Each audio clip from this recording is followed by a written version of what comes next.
March 25th, 1913. Dayton, Ohio. Midnight. Police officers go door to door on Herman Street, warning residents the levee is weakening. 6 in the morning, water begins overflowing levees on the south side. 8 a.m., the levees fail catastrophically. Water pours into downtown Dayton. By 1:30 a.m. on March 26th, water stands 20 feet deep in city streets. Over 360 people are dead. 20,000 homes destroyed. 65,000 people displaced. And then, as the water crests, gas lines rupture. Fires break out across the flooded city. Buildings burn while surrounded by water. Fire departments can't reach them. Nearly 2 entire city blocks are consumed by flames. The Great Dayton Flood of 1913 was one of America's deadliest natural disasters. But here's what most people don't know. Within weeks of the catastrophe, Dayton hired a 35-year-old engineer named Arthur Morgan. He proposed something revolutionary, something that had never been built in America at that scale. Earthen dams that hold no water during normal times. Dry dams. The thought offended people's intuitions. How can a dam without water prevent floods? But Morgan was right. His Miami Conservancy District became the first major regional flood control system in the United States. And since it was completed in 1922, Dayton has never flooded again. The system has prevented an estimated $9 billion in damage. And it changed how America thinks about flood control forever. This is the story of the Great Dayton Flood and the genius engineering solution born from tragedy. Dayton sits at the confluence of 4 rivers: the Great Miami River, the Mad River, the Stillwater River, and Wolf Creek. For centuries, this made Dayton prosperous. Rivers meant transportation, commerce, water power for mills. But it also made Dayton vulnerable. When the rivers rose, they rose fast, and they rose together. By the early 1900s, Dayton had grown into a major industrial city. Over 120,000 people lived there. Factories lined the riverbanks. The National Cash Register Company, led by John Henry Patterson, was one of the largest employers. The Wright Brothers had their bicycle shop and later their airplane factory in Dayton. It was a city of innovation and growth. But city planners knew they had a problem. The levee system was inadequate. Dayton's levees were low earthen embankments along the rivers. They were designed to handle normal spring floods, but they weren't engineered to withstand extreme events. Engineers warned city officials for years. The levees will fail, they said. It's not if, it's when. But upgrading the levees was expensive, and no one wanted to spend money on a disaster that might not happen. So the levees stayed as they were, inadequate, waiting. In March 1913, the weather turned catastrophic. A massive storm system stalled over the Midwest. Between March 23rd and March 26th, 8 to 11 inches of rain fell across Ohio. The ground was already saturated from earlier rains. It was frozen in places. The water had nowhere to go. It ran straight into the rivers, and the rivers rose fast. There was no construction before the flood, only inadequate levees that had been built piecemeal over decades. But the levees weren't designed as a system. They were built by individual property owners, neighborhoods, and the city at different times. Some sections were higher than others. Some were reinforced. Others were just dirt piles. When the floodwaters came, the levees failed sequentially, like dominoes. March 25th, 1913. Midnight.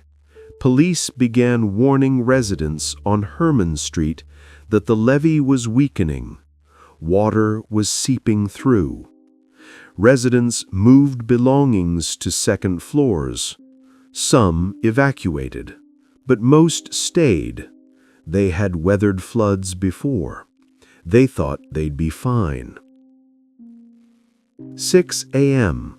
Water began overflowing levees on the south side of Dayton. Not breaking through, just spilling over the top. Slowly at first, then faster. By 8 a.m., the pressure was too much. The south side levees failed catastrophically. A wall of water poured into the city. Streets became rivers within minutes. First-floor homes filled in seconds. People climbed to attics, to roofs. Some didn't make it.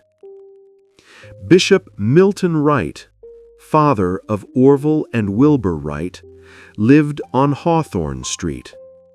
On the evening of March 24th, he wrote in his diary, "I apprehended a flood, felt the danger of it." The next morning, as water burst onto his street, he recorded, "About 8 o'clock forenoon, the waters burst onto our street. I put on my overcoat, ready to go. A neighbor, Russell Hartzell, arrived with a canoe. He rescued Bishop Wright and a widowed neighbor, Eleanor Wagner. They paddled through swift currents down flooded streets to another neighbor's home on William Street. The water stood 6 feet deep in the Wright home. Bishop Wright and Mrs. Wagner stayed with the Hartzels for 3 days, surrounded by floodwater, with no heat, limited food, and no way to contact family. Across town, 15-year-old Magdalena Toht was trapped with her family. She later recalled, "My father was downstairs, and it filled up so fast." The family fled to the attic. They stayed there from Tuesday until Thursday, waiting for rescue. They lost everything. John Henry Patterson, president of National Cash Register, acted immediately. He mobilized his company. NCR factory workers built boats, hundreds of them, flat-bottomed rescue boats.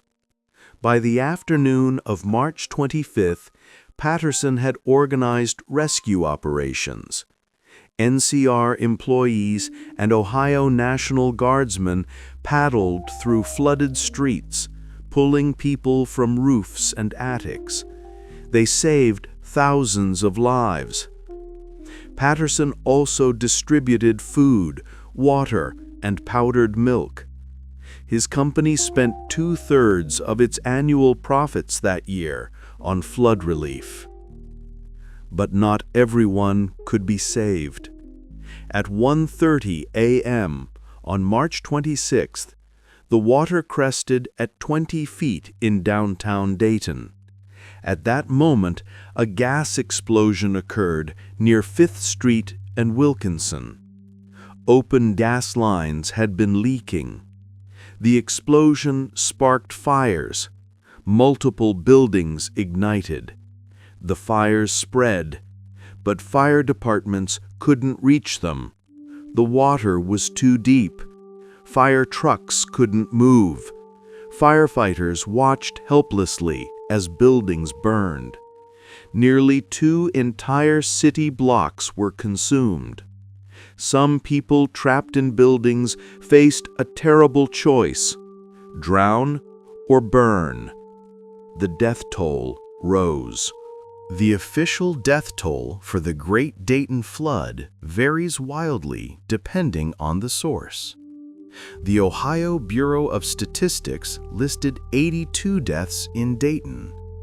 Flood historians cite 98. Other reports mention nearly 300. Downstream in Hamilton, about 100 people died.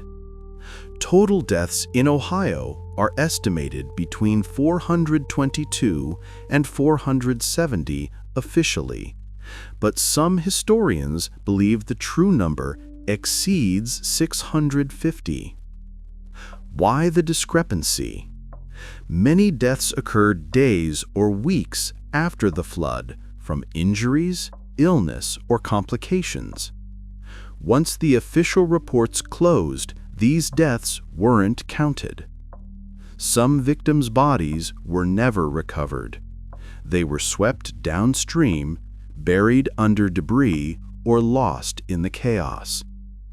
Others died alone in collapsed buildings and weren't found for weeks. The true death toll may never be known. Anna Egan, 65 years old, lived at 1014 West 4th Street, right next to the Wright family home. She drowned on March 26th. 3-year-old Catherine Washburn died on Sprague Street. Her body was found near the Hartzell home where Bishop Wright had taken refuge. At least 4 households on that single street each lost one family member. Then there were the psychological casualties. Ada Bookwalter lived at 1015 West 3rd Street. Her husband owned an electrical supply shop. The flood destroyed everything. The shop was splendidly equipped, and practically everything was lost. Her husband, undeterred, rebuilt the business after the flood. But Ada couldn't recover. She brooded over the loss. She couldn't escape the shock. On a Friday night, weeks after the flood, in a temporary attack of melancholia, she shot herself in the bedroom of her home. The newspaper reported it was due to brooding over losses incurred in the 1913 flood. The flood also revealed extraordinary heroism. Police officer Newton Haywood lived across from the Wrights on Hawthorne Street. He rescued 39 people during the flood, many after the most desperate efforts. He was finally rescued himself, exhausted, in a moving van south of the city. 2 women working at NCR who were supposed to be protected and given desk jobs during recovery instead took out their own canoes and rescued 162 people. Frank Lane, a 46-year-old man, working in Dayton, became a local hero. Alongside others, he paddled rescue boats for days, pulling people from rooftops and attics. Thousands of lives were saved by ordinary citizens who refused to wait for official help. But even heroism couldn't stop the fires. Gas explosions continued as water receded and air reached open lines. More buildings burned. The combination of flood and fire created scenes of apocalyptic devastation. Photographers documented entire city blocks reduced to rubble and ash. Within days of the flood, Dayton's civic leaders met. They faced a choice: rebuild the old levees and hope it never happens again, or find a permanent solution. John Henry Patterson pushed for the latter. "We cannot let this happen again," he said. "Hire the best engineer in America. Build something that works." The city formed the Miami Conservancy District in June 1915. It was the first conservancy district in the United States, created specifically to prevent future floods. They hired Arthur Morgan, a 35-year-old engineer with a reputation for innovative thinking. Morgan had worked on drainage projects in the South. He understood hydrology, and he understood that traditional solutions wouldn't work. Morgan studied the problem for months. He analyzed the Great Miami River watershed. He calculated flow rates. He studied rainfall patterns. And he concluded something radical. You can't control a river with levees. Levees fail. They always fail. The only solution is to control the water upstream before it reaches the city.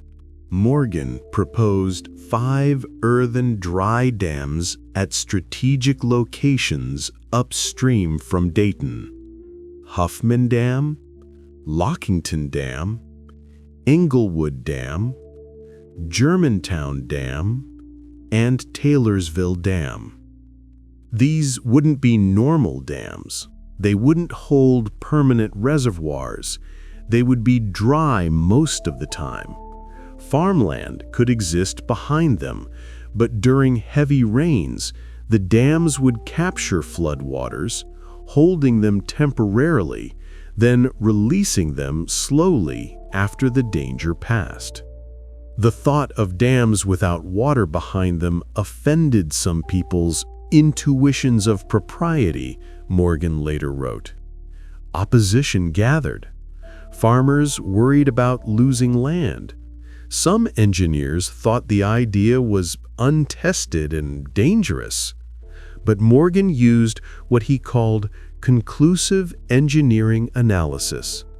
He studied every alternative until it could be ruled out, and he designed the system to handle 140% of the 1913 flood, a 1,000-year event. Construction began in 1918 and was completed in 1922.